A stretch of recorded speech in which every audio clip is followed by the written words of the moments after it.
G'day guys, Calvin from the Cartoon Company, New Zealand. I'm going to open a couple of boxes today. Seeing that guys enjoy getting a new box and getting to open it. We'll see what we've got in here. It's kind of in the way, eh? Pieces of paper. Pieces of paper. Injector plugs. In here is 100 injector plugs. I feel a bit like Count from Sesame Street. Look at that. I might do a couple of 1UZs. 500 injector plugs. Big thanks for my mate Chris, who also does a lot of 1UZs and other Toyotas. We went halves and 1,000. These are the genuine, real deal. They are not copies. They are the proper, genuine injector plug from the manufacturer. That is awesome, and I'm very excited to have that many. I really should get in to do some work with them, eh? I'm going to open up the next box. So I've opened this box before, and when I talked to the owner of this one, he said it was pretty bad. I was like, they're all pretty bad. I said, that's not unusual for them to be pretty bad. I can normally fix them. He goes, it's pretty hacked up. How hard can it be? How bad can it be?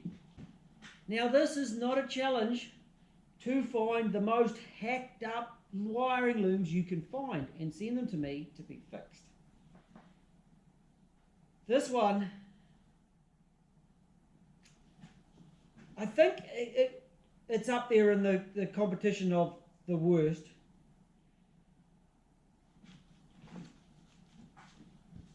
In the box there is a Soarer ECU, and it's got a warranty sticker on it, but it was actually a Denso replacement. So it's got the Denso sticker instead of the normal Toyota numbers. That is normal Soarer. It's got the 40-40-40 plug. It's all in the same loom, making it Soarer. It's got the right stuff there. It's got the right stuff there.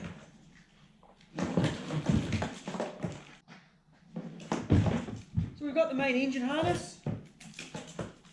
We've got a start harness. It was really strange because he sent me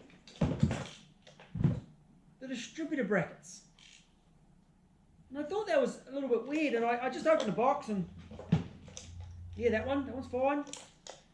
And if I get them, I will swap them onto Old Yeller and I'll test it. And I'm looking at it, I'm going, ooh, that's been hacked at. There's no plug. There's no plug. There's an airflow meter, a couple of coils, igniters, they're the correct ones. Crank angle sensor. We've got an auto loom, that's good. This is the injector wiring.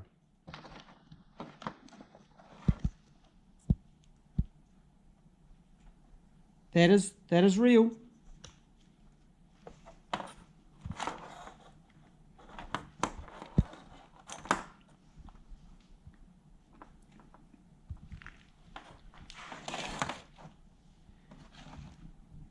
Coil wiring. Now watch this for wire. That's awesome, isn't it? Look. More injector wiring, and the insulation is just falling to pieces. It's just cracking. Right in by the plugs is broken plugs. Now I thought it was like a few broken plugs. I can fix that. This one looks like I've got a challenge ahead of me. So I'm going to get into this and come up with a plan.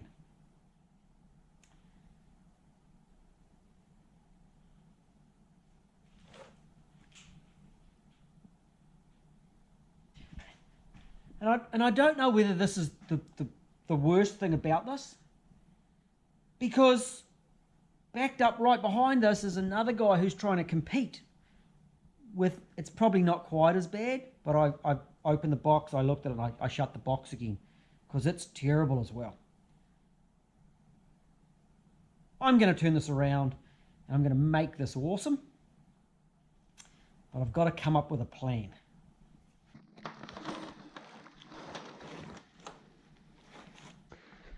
I think the first thing I'm going to start with is popping these plastic covers off.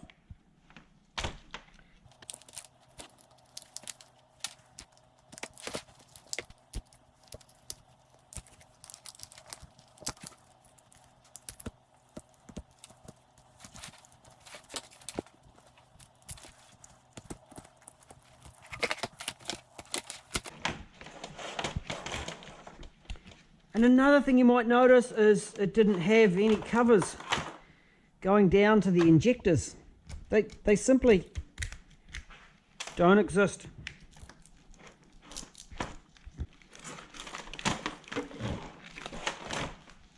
Right, we've got that plastic cover. The other plastic cover's nowhere to be seen. Got a transmission loom. They're all broken. Solenoid plug. Right. And then what we do is we reach under here. We get the rubbish bin.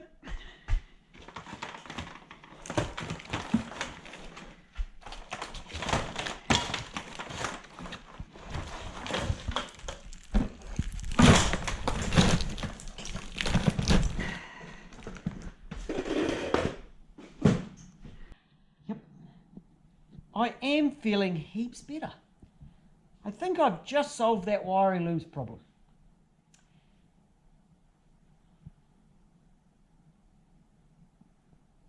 I'm not sure the customer will be totally happy with that solution though. Let's see what I can do.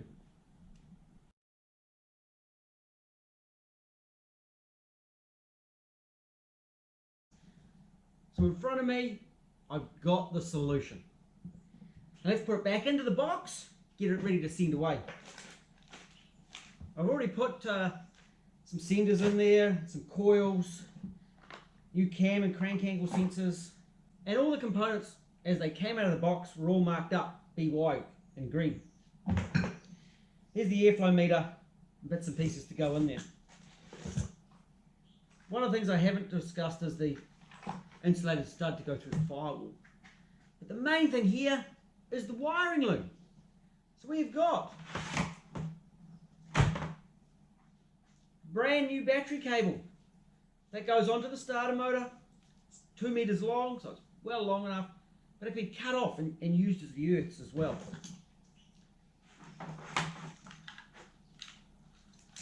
Relays and fuses that plug into the ECU. And yes, I did recycle the ECU plug off the loom.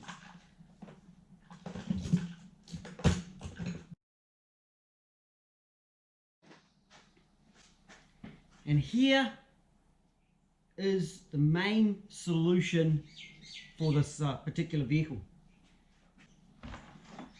Here's that plastic cover, so it still clips on and bolts on like factory. I've recycled the rubber boot.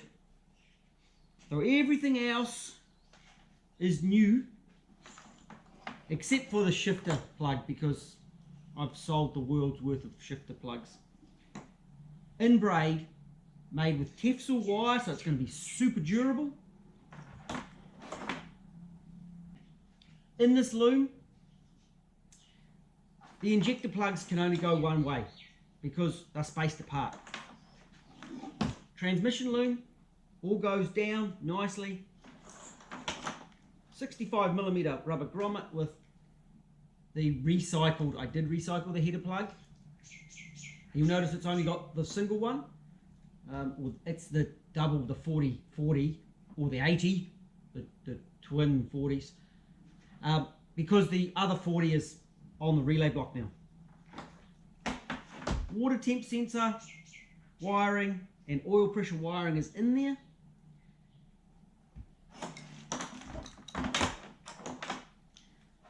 So this is all ready just to clip onto, feed into the firewall and start up and run. After this stuff, I will include some instructions on fitting all this up for the customer. And I've actually gone as far as that if he doesn't want to run this rear plastic cover, he can pop it off. There's actually a couple of bits of shrink wrap under there that will secure to the back water crossover with a couple of P-clamps, and you don't even need that rear cover. Down the sides, of course, there weren't any covers, so there's places to zip tie it onto the fuel rails or pipe clamp it on there.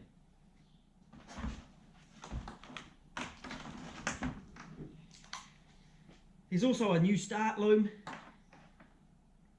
and a diagnostics plug to plug in the diagnostic scan tool. So this is the close-up transmission loom. This was my last 6-pin plug for a while. Thanks to lockdown, they're a little way off for new ones. Comes along, there's that cover. Up here, igniter plugs to the ECU. And they plug into relays, and then there's a dash plug there.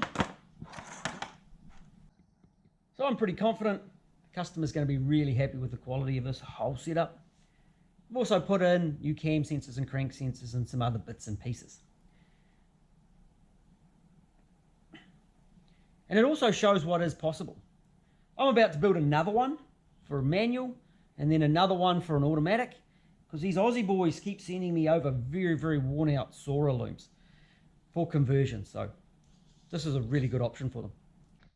Now, something to note on this particular loom is it's built custom for this customer's requirements.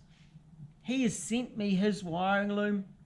I've then cut it up and put it in the rubbish bin, but the actual loom is designed specifically for him in it, and it's got some components in it that suit his job. I'll soon be working on some universal type looms, but they will be, you get what is in the loom. If they want differences, like this one, it becomes a custom loom. And most people are doing these conversions, there's different stuff about them, they're doing different things. So the next one I'm doing like this is a manual, and the one after that is 4-wheel drive. So we've got a 2-wheel drive, a manual 4-wheel drive, and a auto 4-wheel drive. All custom looms built in a similar manner. So hopefully that clears up some confusion about how I work and how my looms come out. Another component of this loom is I did away with the 2 connectors beside number 1 injector that go down the front loom. That front loom is now part of this wiring loom. So there's 4 connectors, because there's the male and female of each side. So those connectors are gone, or those 4 housings are gone, and it reduces the chances of breakage in that components, and it means I didn't have to build a separate front crank loom. This is all going in a box, ready to go away, but following right after this is going to be the instructions, which might be a bit boring for most guys, but it won't be for the customer who's watching it. Hey, hope that's helpful. Catch you again.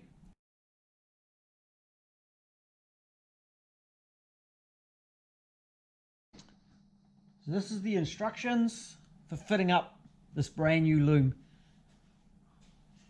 Nice and simple. I'll try not to go too fast. First thing, we need to put main battery power in through this big sucker here. There's another one of these power poles in the packet over here, along with the 12-pin DTM plug and the fan switch and a new EFI temp sensor. So that's main battery power, hopefully through a big main fuse. That's able to flow 70 amps through this plug, but you won't need anywhere near that. This one has fuel, so that's the fuel pump. You can see mine's going off to my fuel pump, and a fan. And these are both fused through the fused type relays. And I've chosen those because I was a bit low on fuses in my fuse box. This also allows it's easy to chop and change if we want to change anything in here. Main voltage in. So ignition switch. There's this one right here. This little box is a tachometric relay. So that controls fuel pump. And that comes from the tacho signal off that igniter, which is number 1 igniter. When I was firing this whole setup up, I had a problem with one of the coils failing, or had failed. I went through and I marked everything from Ben, and he'd sent me a coil that had failed on this car. He'd started it, driven it into the shed, driven up the driveway, it drove okay, but that coil was definitely faulty. So there's also a new pair of coils here. No point just doing one. I will do some more videos on tachometric relays because I've got some other options as well. And that will just plug in. There's no other, oh no there is. There's one other 4-pin plug, which is this one here. I'm using that one for speed sensors, but we'll come back to that just in a moment. This stuff all plugs in. So you put the wiring loom onto the engine, pretty straightforward, and then this is start input from your key. There is a start inhibit, so if it's in reverse or not in park or neutral, it won't start. Check that it is in park and it should start and run.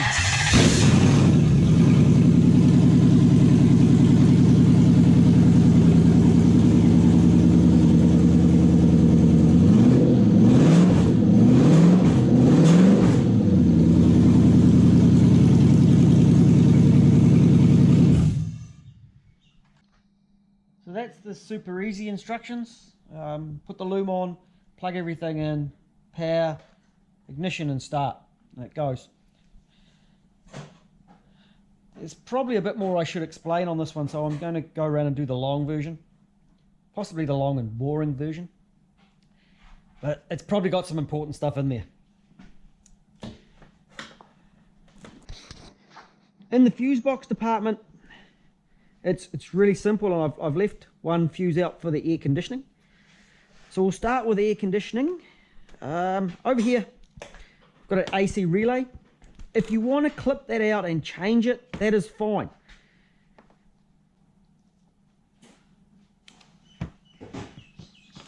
So this is just an ignition feed. This white blue comes from the ECU. This one here is if you want the fan to go all the time. So when the relay switches on, the white wire is out to the AC pump and the blue wire is back to the fan. So if you link those together with a diode, the cooling fan will come on. So that's nice and simple there. Over by here we have some spare wires. This is AC, air conditioning. And when that is supplied with an earth, it will trigger the AC relay.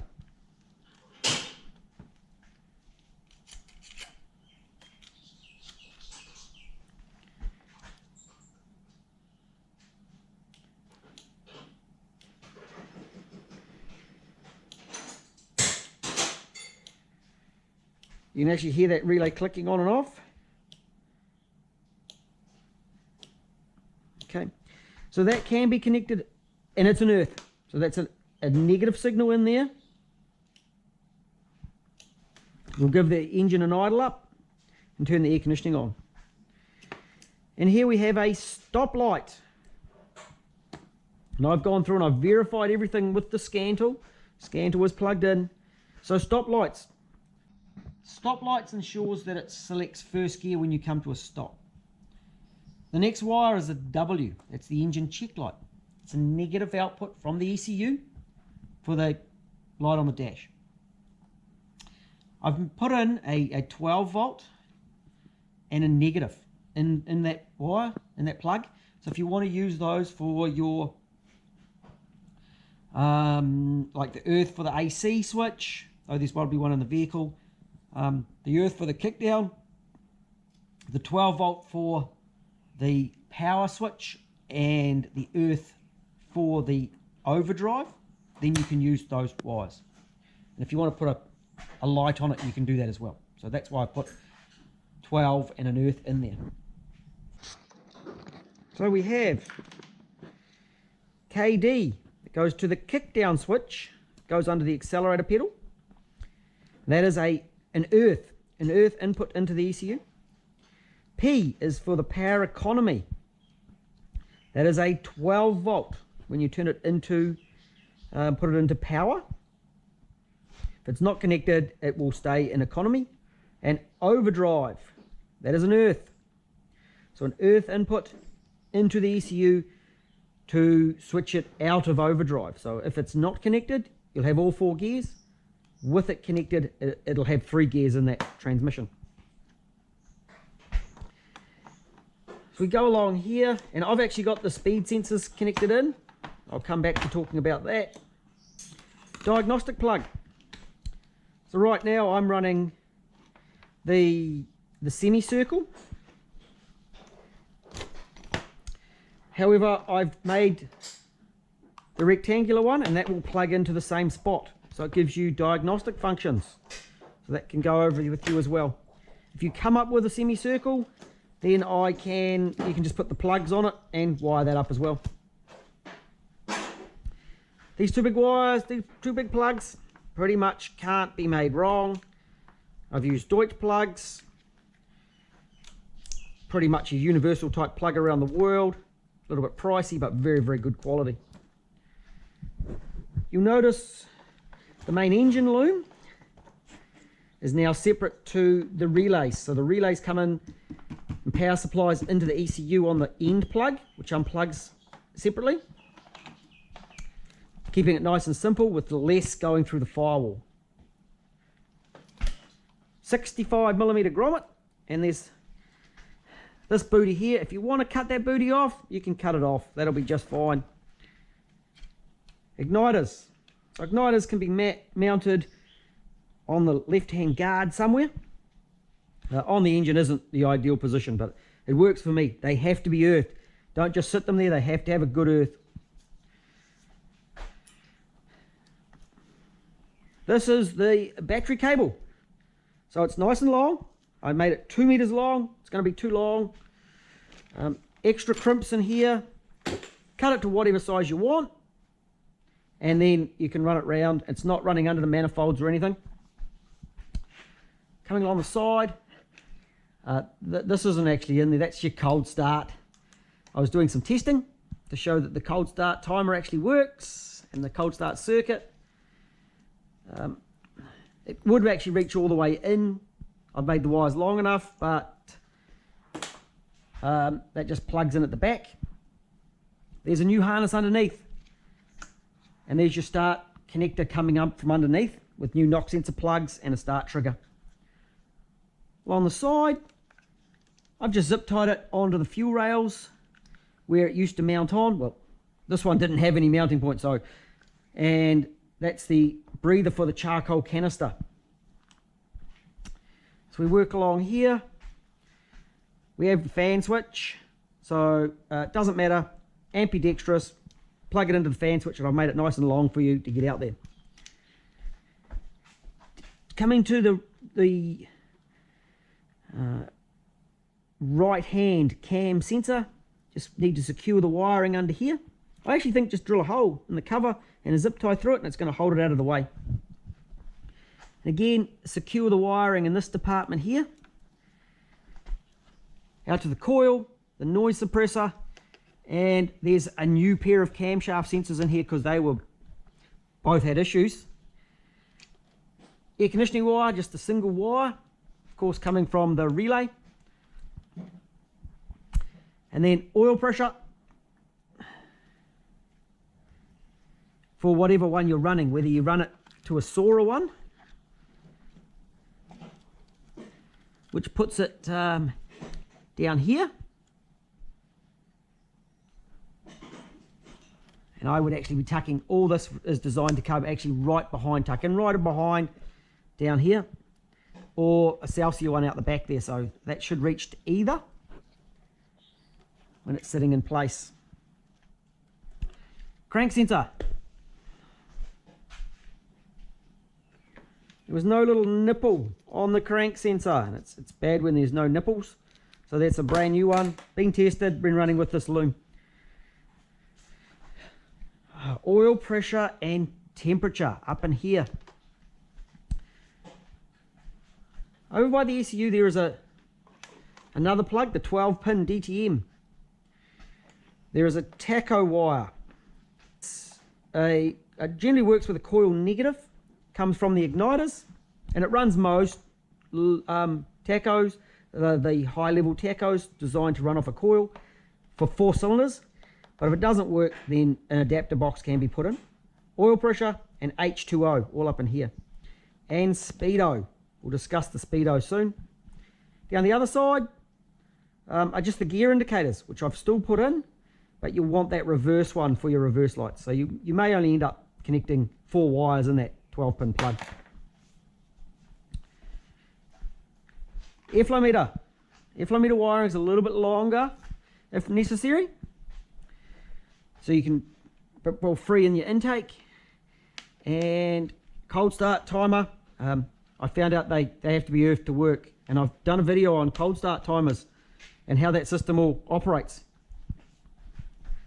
Same thing on the Loom on this side. I've just zip tied her on. That's the start. Again, DT.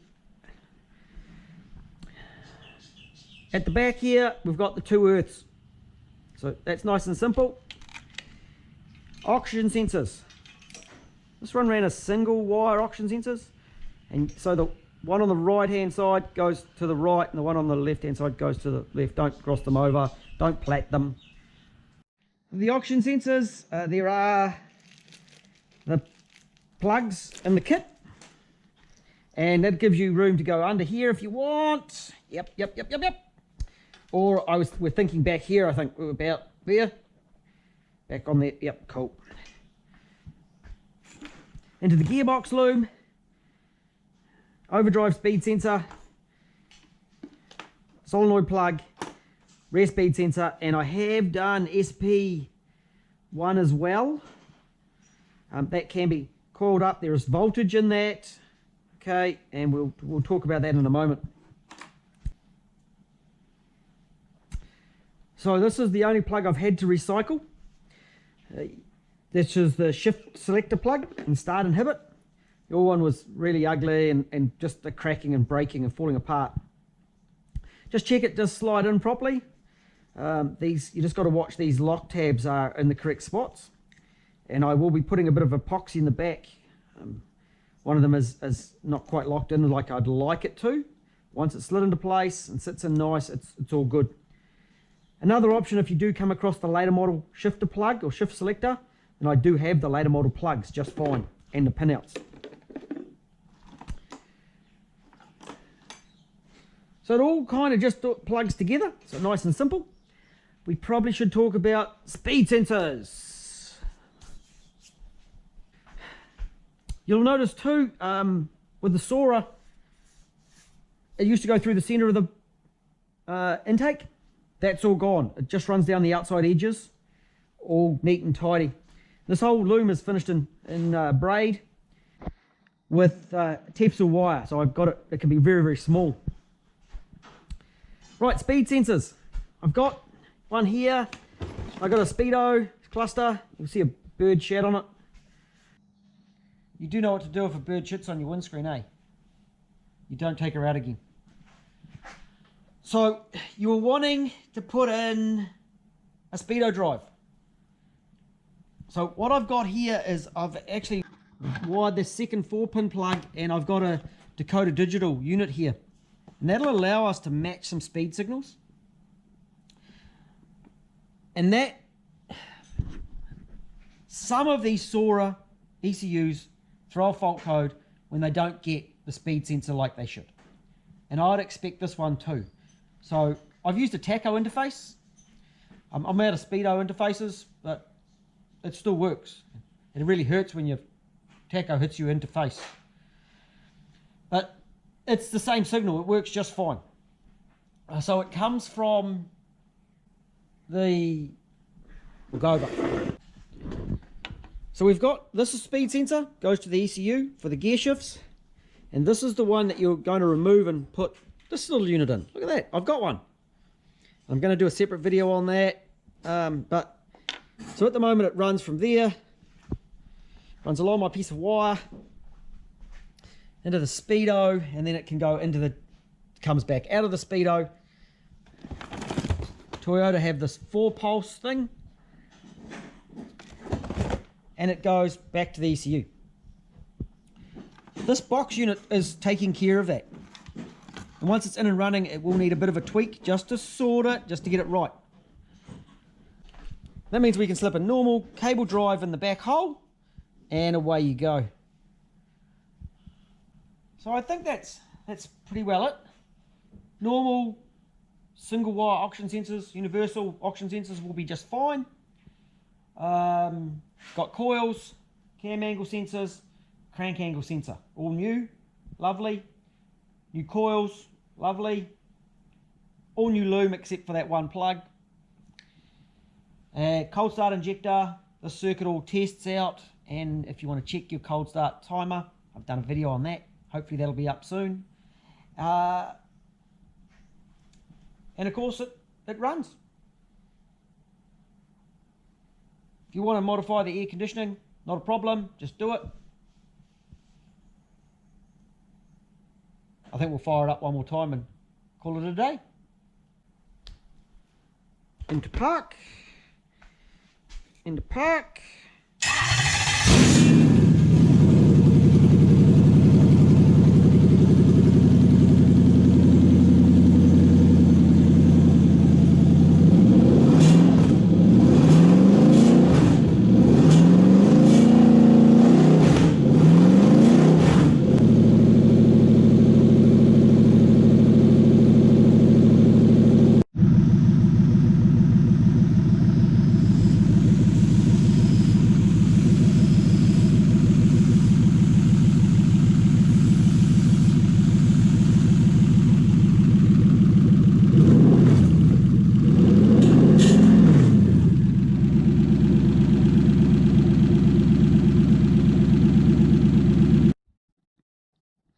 These are the options for firewall.